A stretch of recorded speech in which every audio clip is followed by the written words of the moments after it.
The former police officer seen kneeling for about 9 minutes on George Floyd's neck before he died last spring is due to go on trial, and Minneapolis is on edge, protesting, barricading and boarding up.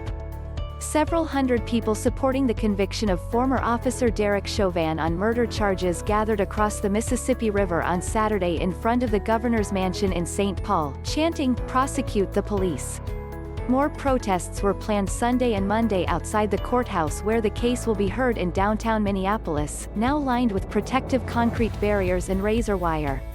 The criminal prosecution of Chauvin, due to be broadcast live on court TV, is likely to be among the most closely watched in U.S. history. Floyd, 46, died at the hands of police responding to a 911 call by a convenience store clerk last May over a $20 bill the clerk suspected was fake. Floyd's death was captured on video by a bystander and sparked months of protests against police brutality in Minneapolis and across the country. The court proceedings are due to begin Monday, but could be delayed after an appellate court ruling Friday on the murder charges brought against Chauvin, 44, who served 19 years on the police force and now faces up to 4 decades in prison.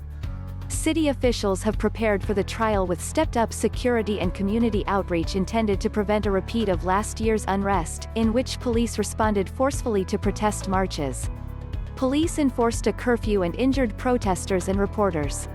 Destruction ensued, with an estimated 1,500 buildings damaged or destroyed. The mayhem sparked calls for restructuring or defunding local police forces in major cities across the nation.